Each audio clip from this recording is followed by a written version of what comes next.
Hello, everyone. Welcome to the Relationship Theory. My name is Vier or Isaiah. Haven't decided yet, but today I wanted to talk about. Today I wanted to talk about wanting and not wanting. Um, there's a thing that happens when you speak and you talk about the things that you do want and the things that you don't want. And on my last videos, I was talking about E equals MC squared. It's your words in action. And no, I'm so excited. The M is you, your body, your actions. The C is your words. Your words will set forth in time what you will do, which creates the emotion. And that is a pattern that repeats itself. So specifically, wanting and not wanting has an interaction that is specific to itself. And I'm going to start with not wanting things. So when you don't want something, usually how many times will you find yourself saying that you don't want something when somebody asks you, what do you want? Right? When you're given the space to have something, how do you start off? When you don't want something or when you do want something? Chances are, if you're starting off with things that you don't want, you most likely speak from a place of resistance inside yourself, meaning that the things that you might like good things, you might like having good things in your life, but the way that you speak sets forth a pattern in your life where you have to constantly deal with resistance, because the emotion that you feel in the times that you have space is resistance.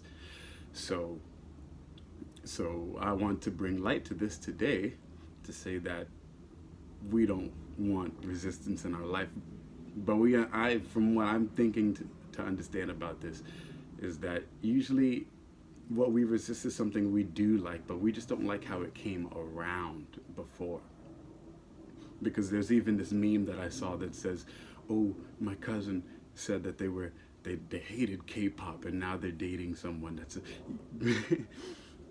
that's Korean." There's a funny thing that happens when the things that you speak resistance to, you end up being with, and that's probably someone who didn't pay attention to what they talked about that they didn't want, right? Because when you're talking about things that you do want, you have to understand that this is the only person who knows what they want and how things look when a thing is wanted is you. You're the only one with that perspective.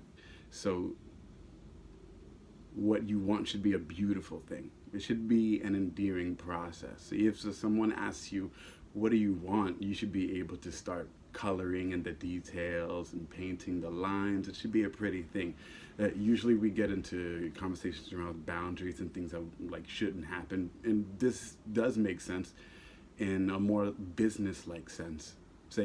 Or if you were going to play a game, there are ground rules, right? There are parameters. That makes sense. But when we want to talk about things that we do want, we want to fall in love with that process, because those are going to be the very words you speak that you're going to be showing up. You're going to be showing up in your life as, all the way up until you remember, oh yeah, I did say that word. Or, if you're just following in your steps every day, taking the actions to prove that dream, to prove those things that you do want, it's going to be an endearing process. It's going to, this is your heart and your soul that's going into this kind of thing. So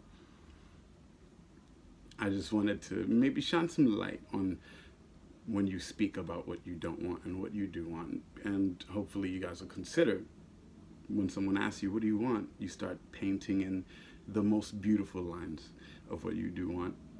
Or maybe not. Maybe they're not asking for anything super dramatic, which is, we get it. But yes, just wanted to come on today and share that with you guys. See you soon.